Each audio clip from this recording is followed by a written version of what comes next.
Et à présent, mesdames et messieurs, nous entrons dans le vif de notre débat d'aujourd'hui avec notre invité, M. Elhami Zayat, qui est un des grands experts du tourisme en Égypte. Bonjour, M. Elhami. Bonjour. Alors, premièrement, comment estimez-vous le tourisme dans l'année qui termine ses jours à présent 2021? Eh bien, je pense que, je ne pense pas, je sais que c'était mieux que l'année dernière, donc ça c'est déjà un pas en avant. Et il y a certains, malgré toutes les restrictions qui existent de certains pays pour leurs citoyens de ne pas voyager, pas spécialement en Égypte, mais ne pas voyager n'importe où, par exemple. Le Canada est complètement bouché. La Hollande jusqu'au 14 janvier. Donc, malgré tout ça, nous ne pouvons pas nous plaindre, c'est relativement supérieur à l'année dernière. Oui. Deux grands événements, je dirais, ont pris place en 2021. Le transfert des momies royales du Oui, musée de Antekran à Tahrir jusqu'au oui, nouveau musée de la civilisation égyptienne et oui, l'inauguration de l'allée des Sphinx et des Béliers à Luxor. Comment oui. voyez-vous l'effet ou l'impact de ces inaugurations et ce spectacle sur le tourisme? Eh bien, ça aurait un effet très, très positif, surtout qu'ils sont venus en l'espace de moins d'un an. Donc, ça rappelle aux gens qu'il y a quelque chose à visiter, qu'il y a l'Égypte, et que l'Égypte, c'est toujours le centre de la culture du monde entier. Ça, c'est très, très important parce qu'à certains moments, on parlait que d'Hurghada et de Sharm el-Sheikh, surtout il y Oui, a quelques dizaines d'années, après le problème qu'on a eu en 1997. oui. C'était Sharm, Hurghada, Marsa Alam et peut-être même un peu la côte ouest. Mais maintenant, on revient doucement, doucement, mais bien vers le tourisme culturel. Le Hmm. tourisme culturel, c'est la base du tourisme en Égypte. Oui, Et c'est un tourisme beaucoup plus lucratif que le tourisme balnéaire. hmm. Parce que les gens, d'abord, ils utilisent plus de personnel entre le guide, entre le chauffeur, ils ouvrent des magasins, ils vont faire du shopping, ils payent bien sûr les droits d'entrée. Donc tout ça, d'abord, c'est lucratif, ça rapporte de l'argent, et ensuite, ça emploie des gens. Donc Oui, c'est pas seulement le fait que ça rapporte aussi sur le point de vue emploi. Donc nous sommes très, très heureux et pourvu que ça continue. Et moi, je pense que bientôt, d'ici 2 ans, et je dis 2 ans parce que pour que le tourisme culturel revienne en pleine force, il faut que les compagnies aériennes reprennent les vols vers l'Égypte en pleine force. Or, nous savons que les compagnies aériennes souffrent de beaucoup de pertes, au-delà de 280 milliards de dollars. Donc, elles ne vont mettre un avion sur place que s'ils sont sûrs qu'il sera rempli. On s'attend à ce que cela ait lieu vers le 2024. Alors là, ce serait le tourisme, ce serait en plein. À ce moment, il y aura déjà sans faute le grand musée qui sera ouvert. Il y aura beaucoup plus d'alternatives. Il y aura l'aéroport de Sphinx qui va ouvrir dans quelques mois d'ailleurs. On aura beaucoup plus d'alternatives et de choix. Donc les gens pourront venir même à la rigueur pour 2 journées en Égypte en restant aux côtés des pyramides, en visitant Saqqara, les pyramides, le nouveau musée, etc. Il y a beaucoup de visites. Ils peuvent même faire du shopping. Donc il y aura un genre de tourisme culturel, mais peut-être un peu plus diversifié qu'on avait avant. ah, Avant, on avait le Caire Luxor à Soin, à Simbel peut-être. hmm, Maintenant, on aura beaucoup plus à voir. hmm. Monsieur Elhami, également, depuis quelques temps, quelques années même, le voyage de la Sainte Famille en Égypte a été au centre des regards et des intérêts. Même il a été banni par le pape François. Comment voyez-vous ce trajet et est-ce que à présent on est vraiment, je dirais, avec un itinéraire qui couvre le trajet tout entier? L'itinéraire va couvrir le trajet si quelqu'un le parcourt. Hmm, Mais la question est, personne ne va le parcourir en entier. hmm, Parce que les gens n'ont pas le temps matériel, et s'ils ont le temps, ils n'ont pas l'argent.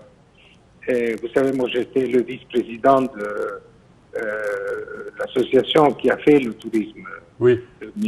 Alors avec M. Mounir Rabour, et il faut prendre chaque visite à part, c'est-à-dire on peut faire par exemple en combinaison avec Luxor, on peut faire Assiout. Minia est très important à lui tout seul.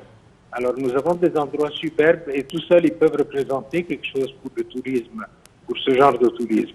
Mais tout ensemble, il faut 33 jours de vacances, Oui. plus d'argent pour les 33 jours. Donc vous voyez, il faut les diviser, ça nous permet d'avoir plus de personnes, parce que chacun vient pour ce qui l'intéresse. Il y a des gens qui... Oui, certainement. Vous voyez, ça va être beaucoup plus riche. Mais moi, je ne voyais pas l'utilité de le faire tout ensemble, parce qu'on n'aura pas de clients. Mais que le pape les bénisse, ça c'est très bien, c'est un pas très très important. Et on peut faire ce qu'on peut.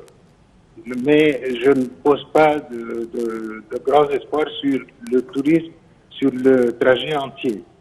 Des morceaux du trajet, ça c'est beaucoup plus logique et ça apportera beaucoup plus à la fin. Depuis quelque temps, on investit dans de nouveaux nationalités de touristes. On était toujours avec les Européens, un tout petit peu de Russes. Depuis quelque temps, on parle du Sud-Est asiatique, on parle de l'Amérique du Sud. Comment voyez-vous ces efforts? Et sur le terrain, est-ce que c'est vraiment de grands nombres de touristes qui affluent? Non. Mais c'est des tourismes qui dépensent plus. Parce que ceux qui viennent de si loin, ce sont des touristes culturels. Oui. Quel que soit leur... Alors, je vais donner toujours priorité à l'Amérique latine. L'Amérique latine, malgré les problèmes même économiques qu'ils ont, etc., ils voyagent. Ceux qui ont de l'argent voyagent. Je Oui. parle de l'Argentine, du Brésil et tout ça. Ils voyagent énormément. Ceux qui ont de l'argent. Or, nous savons qu'il y a des limites à tout. On ne peut pas tout avoir.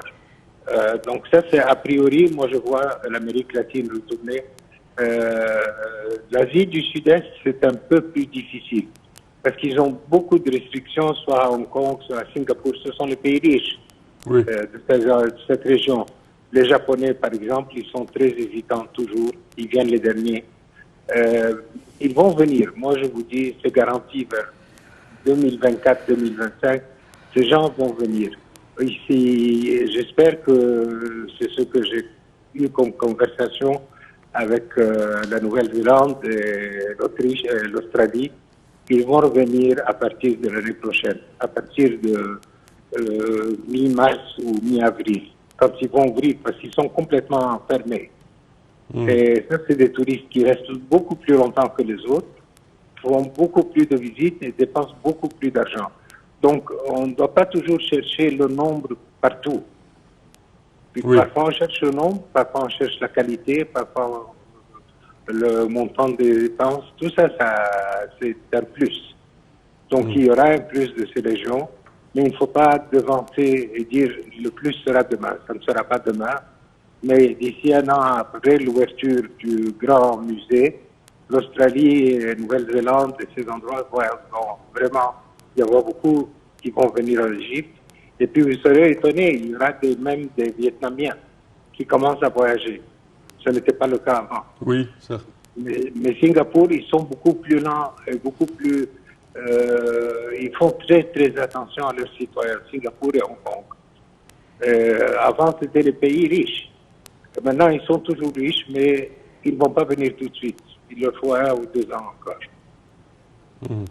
De nos jours, quand même, on commence à voir des projets dans les grands monuments historiques, tels que par exemple les pyramides de Gizeh, un endroit de cafétéria qui a été installé là-bas. Est-ce que vous voyez que ce projet peut être répandu sur les grands sites archéologiques en Égypte?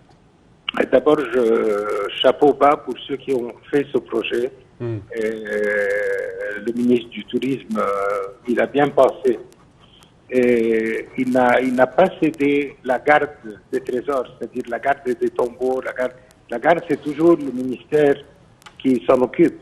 Mais Oui. ce qu'il y a, c'est qu'il a le plus ajouté, c'est les visites en confort, des endroits où les gens peuvent s'arrêter. Si vous avez vu ce qui va se passer aux pyramides, c'est super. D'abord, tous les animaux de trait, ils seront éloignés de la place à cause de l'odeur et tout ça. Donc, ça va Oui. être beaucoup plus civilisé.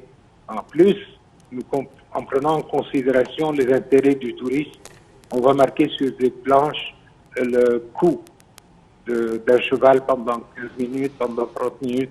Parce que vous savez, les étrangers, on les mettait à dos de chameau avec 10 dollars et pour descendre, il fallait payer 50. Oui. Donc ça va être complètement aboli. Et donc ça va être tout à fait autre chose. De l'autre côté, du côté du Sphinx, il y aura tout à fait autre chose. Il y aura 3 restaurants. Et puis, on va refaire le son et lumière. Le son et lumière date depuis les années 60, comme vous savez. Bien sûr, c'est un son et lumière extraordinaire pour le temps, mais pour aujourd'hui, il faut quelque chose de plus moderne. Et c'est ce que la personne s'en occupe. Il fait exactement ça. Il a payé les Français qui pouvaient développer un nouveau son et lumière. Ils sont sortis et maintenant, ils font un nouveau développement, toujours avec des Français, mais pas eux comme investisseurs. C'est un Égyptien qui investit là-dedans. Parfait. Oui. Malheureusement, notre temps arrive à bout. Monsieur El Hamizayat, nous tenons à vous remercier d'avoir accepté notre invitation d'aujourd'hui. Merci à vous. Je répète que vous êtes un des grands experts du tourisme en Égypte. Merci à vous. Chers téléspectateurs, malheureusement, notre temps arrive à bout. Au terme de cette édition, je tiens à vous remercier d'avoir été des nôtres. Et je tiens également à remercier ma collègue Yara. Merci CMR, merci mesdames et messieurs. À la prochaine et joyeux Noël.